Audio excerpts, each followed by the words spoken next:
Muy bienvenidos a una nueva emisión de la entrevista de France 24. En esta oportunidad nuestro invitado es Máximo Torero, economista, jefe y subdirector general del Departamento de Desarrollo Económico y Social de la Organización de las Naciones Unidas para la Agricultura y la Alimentación. Estamos hablando de la FAO por sus siglas en inglés. Y es que en plena pandemia de coronavirus COVID-19 vamos a abordar el escenario que estamos enfrentando en términos de seguridad alimentaria y económica a nivel global y también en América Latina en particular. Señor Torero, muchísimas gracias por estos minutos con France 24. Bueno, como dicen desde la FAO, el organismo al que usted pertenece, no solo las vidas, sino también los medios de subsistencia están en riesgo con esta pandemia de COVID-19. Cuéntenos qué impactos pueden preverse que tendrá este brote en la seguridad alimentaria mundial y también en la producción de alimentos y los mercados. Mire, bueno, muchísimas gracias. El FAO está viendo con mucho cuidado y monitoreando muy de cerca qué es lo que está pasando con los alimentos, porque como usted bien sabe, la prioridad ahorita es salud contra el COVID-19 y todos los esfuerzos deben ser orientados a asegurar la salud de los ciudadanos. Ahora, ¿qué es lo que sucede en alimentos? Hay dos tipos de alimentos fundamentalmente, lo que son los cereales, que es maíz, trigo, arroz y soja. Esos cereales son normalmente producidos con capital, son capital intensivos, o sea, utilizan poca mano de obra porque son grandes plantaciones manejadas con maquinarias. Nosotros sabemos hoy en día que la parte de producción hay suficientes reservas de los cereales, hay una muy buena cosecha de cereales en este momento. Entonces, en el lado de producción, dado que es capital intensivo, no encontramos mayor problema. El único problema que se puede dar es en la parte logística, o sea, cómo movilizar esa producción a los puertos para que puedan salir a los países. Entonces hay dos tipos o tres tipos fundamentalmente de problemas en la parte logística para cereales. Uno es que se pueda transportar los productos, o sea, que no se cierren la movilidad de los camiones o de los medios de transporte de estos productos. Dos, que no se cierren los puertos. Y tres, que es la más importante, evitar que los países tomen medidas de restricción de exportaciones que puedan ir en contra del comercio tanto regional como internacional. Y eso es importantísimo porque a diferencia de lo que pasó en la crisis alimentaria del 2007-2008, donde sí se dieron estas medidas, ahí había un problema de escasez de alimentos, de escasez de cereales por cuestiones de sequías, etc. Hoy en día no tenemos ese problema y creo que eso hay que dejarlo muy claro. Entonces es un problema logístico que los gobiernos tienen que hacer esfuerzo para asegurar de que esos pequeños cuellos de botella se eliminen y que los alimentos en la parte de cereales sigan fluyendo. El otro tipo de alimentos, que es un poquito más complicado, es los alimentos de alto valor. Y estos son los vegetales, las frutas, los alimentos frescos. Aquí el problema es distinto, porque acá la parte de producción es mano de obra intensiva. O sea, requerimos mucha mano de obra para poderlo producir. Y esa mano de obra se puede ver afectada por dos elementos. Uno, por cuestiones de salud, gente, empleados que se enferman. O dos, por cuestiones de movilidad de mano de obra para lo que es la cosecha, que son los trabajadores migrantes, por ejemplo. Y por los lockdowns, las cuarentenas de 14 días, evitan que esta mano de obra fluya al trabajo.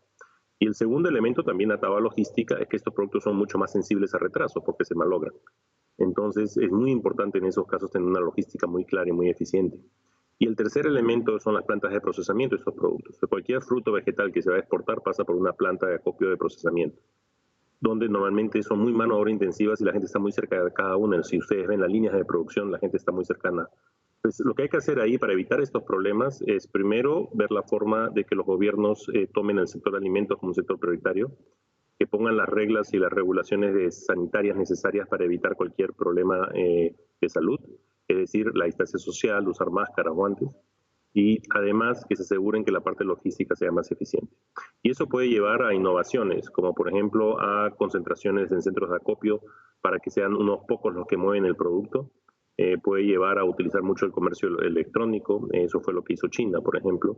Reactivó una iniciativa que era la canasta de vegetales y frutas que la había usado en el pasado, y el gobierno acopiaba y la distribuía. Ahora, en el caso de China lo podía hacer el gobierno, en nuestros países, en Latinoamérica sobre todo, tal vez lo podría hacer el sector privado o los bancos de alimentos, otros mecanismos que nos permitan mover el flujo de alimentos. Ahora, ¿cómo puede verse afectada América Latina en particular, teniendo en cuenta sobre todo problemas estructurales de la región, como los niveles altos de desigualdad y la pobreza, entre otros? Sí, o sea, América Latina la puedes agrupar en tres tipos de países. Los países exportadores de cereales, que son Brasil, Argentina, Uruguay y Paraguay. En ese caso se aplica lo que he dicho en la parte de cereales. Y tienes países exportadores de productos de alto valor, que son Perú, Chile, en algunos casos Ecuador. Y tienes países que son dependientes de las importaciones, que son fundamentalmente los más pobres, Centroamérica, etc. Entonces, dependiendo del rol que juega cada país, lo que he estado diciendo anteriormente se aplica, ¿no? Ahora, ¿qué es lo que pasa con el consumo local y la seguridad interna local, ¿no? Entonces, lo que nosotros queremos es que no haya escasez, sobre todo que no haya escasez en nuestros países de alimentos. Y eso lleva a solucionar los problemas de logística que te he mencionado, solucionar los problemas de migración laboral y de empleo laboral en las plantas de producción y en la parte de alto valor, inclusive en la cosecha. Y también cambiar el comportamiento de los ciudadanos de que no vayan a las tiendas de supermercados, etcétera, a comprar cantidades muy grandes cuando esto no es necesario, porque eso sí puede llevar a una escasez en el corto plazo. El otro tema que es fundamental para la gente más vulnerable, la gente más pobre, es cómo solucionar el problema de acceso a alimentos a los más pobres. ¿Y quiénes son en nuestra región? ¿Quiénes son los más afectados? Primero está el lado de desayunos escolares. Al no haber escuelas, ¿cómo hacemos para distribuir esos desayunos, esos almuerzos escolares a los niños que más lo necesitan? Hay bastante experiencia ahora de que otros países están implementando, es trabajando con la sociedad civil, trabajando con los bancos de alimentos, que pueden ayudar a hacer esa distribución. El segundo elemento es cómo le das alimentos a la población vulnerable de edad mayor. Acá, por ejemplo, se puede aprender de la experiencia de Pensión 65, en el caso peruano, que ayudó a que las personas mayores de 65 años reciban una transferencia de dinero. El tercer elemento es que muchos de nuestros programas de safety nets en Perú, de programas de ayuda social, son transferencias condicionadas, y las condicionalidades son en educación y salud. Esas condicionalidades ya no van a existir porque no puedes ir ni al colegio ni a la salud, entonces eso hay que eliminarlo inmediatamente. Y por último está el problema de los pequeños productores, que tenemos muchos en Latinoamérica. Y los pequeños productores, el problema que tienen es que no van a poder acceder a los mercados locales, ¿no? Porque si están obligados a mantenerse en sus hogares, no van a poder acceder, a pesar de que ellos, como son producción familiar muy pequeña, pueden seguir produciendo, van a tener bastante limitación de acceder al mercado. Y acá es donde creo que soluciones para asegurarnos la salubridad de los seres humanos puede ser generar mecanismos de recolección de los alimentos para llevarlos al mercado. Y acá es donde decía, en los países que hay bastante conectividad a través de celulares, etcétera, se podría aplicar el comercio electrónico, donde hay centros de acopio y a partir de ahí se pueden hacer las ventas por comercio electrónico. En los países que no hay ese nivel de conectividad, que en muchos casos se aplica a los países más pobres de la región, la situación es difícil, ¿no? Entonces ahí hay que ver otros mecanismos de acopio para minimizar esos riesgos. Ahora, ¿y cómo evalúa usted las respuestas y también las medidas que adoptaron distintos gobiernos que han sido disímiles desde países como Colombia o Argentina, por ejemplo, que dictaron confinamientos que algunos consideraron anticipados, otros consideraron como adecuados, otros países, mientras tanto, se demoraron un poco más en responder? ¿Cómo evalúa usted estas medidas y sus efectos? Mira, yo creo que lo que hay que entender es que si nosotros vemos las curvas y las curvas de cómo va creciendo el número de casos, la evidencia nos muestra que lo antes que tú intervienes con estas cuarentenas, lo más rápido que puedes voltear la curva y parar la difusión. Pues aquellos países que empezaron muy rápido y trataron de hacer los lockdowns rápido han tenido bastante éxito. Los países que se han demorado, como el caso de Italia, el caso de Estados Unidos ahora, han tenido un crecimiento exponencial de la curva y ya les va a demorar mucho más llegar a que esa curva se doble, ¿no? Entonces, sí puede tener efecto, pero el problema que tenemos es que este es un problema global, este no es un problema de un país o de dos países, todos los países lo tienen, entonces nuestro país puede hacer un esfuerzo muy grande, pero si el país del costado no lo hace, el impacto va a seguir. Y por eso es que se están cerrando bordes y eso complica un poco más las cosas. Entonces, acciones tempranas tienen lógica. La otra cosa que es importante es el testeo. Y ahí nuestros países creo que no han tenido mucha capacidad de testeo. Y eso es crucial. El éxito de Singapur, el éxito de Corea del Sur ha sido por testeo masivo. Es la única forma, porque si tú quieres que un lockdown sea exitoso, el testeo te va a permitir que en 15 días identifiques quiénes son los contaminados y a partir de ahí empezar a rastrear para poder eliminar el problema y eliminarlo de tu región, ¿no? Entonces yo creo que por ahí es bien importante hacer eso.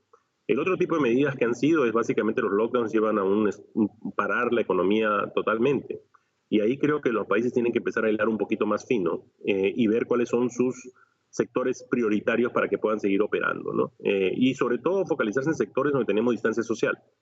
Y ahí es donde creo que en la parte de alimentos, por ejemplo, necesitamos ir un poquito más en detalle y poder identificar cómo se podría generar y mantener esa cadena de alimentos viva. Sobre todo los puertos, por ejemplo, tienen que estar vivos, todo lo que es cargo tiene que estar vivo, y asegurándose de que hayan reglas que mantengan la salud de los individuos, ¿no? Que es lo más importante, y evitar que se expanda esta epidemia. Ahora, hablando de las respuestas que han tenido diversas naciones, ¿considera que algunas medidas o algunos países en particular podrían ser considerados ejemplares de manera positiva? Por supuesto, hace unos momentos mencionaba a Perú. Miren, yo creo que más que decir país uno o país otro, internacionalmente hay países que han sido exitosos, como les decía, Japón logró parar, Singapur lo logró parar, Corea del Sur ha tenido éxito. Todavía no se sabe el resultado de Perú. Perú ha tomado medidas muy fuertes, como ustedes saben. Hay otros países que están tomando medidas muy fuertes en la región. Yo creo que la combinación de las mejores prácticas es lo que hay que usar acá, ¿no? Pues, ¿cuál es la combinación para mí óptima? Es mayor testeo, identificación de la gente infectada en esos 14 días para poder rastrear a su entorno. Prácticas como usar, por ejemplo, mecanismos de cómo se comunican sus redes sociales para identificar quiénes son con los que se han tenido contacto, son utilísimas para focalizar eso. Tercero es tener medidas que, si bien paran toda la dinámica de movimiento y de cercanía social, también permiten algunas actividades económicas claves que se sigan moviendo, no solo la parte de salud y alimentos, creemos que es una actividad económica clave. Pero yo traería una combinación de elementos de lo que estamos aprendiendo en el camino y ayudar. Ahora, una práctica que sí es central y que tiene que seguirse es dejar que haya el comercio internacional y que los productos fluyan entre países. Eso hay que asegurarlo a nivel mundial, y es central también para la región latinoamericana. Una política interesante que ha empezado a tomar la región latinoamericana es coordinar entre sus pares de la región para ver cómo se pueden asegurar una canasta básica de alimentos en la región. Yo creo que eso es excelente, porque eso va a permitir a reducir la distancia de transporte y puede ser una medida que ayude también, a su vez, en el futuro, como algo bueno o positivo, a incrementar el comercio intrarregional, ¿no? Más que el comercio global. Máximo Torero, muchísimas gracias por haber estado presente en la entrevista de France 24 y ayudarnos a comprender muchísimo más este panorama de la seguridad alimentaria en el marco del coronavirus COVID-19. Un placer, un gusto.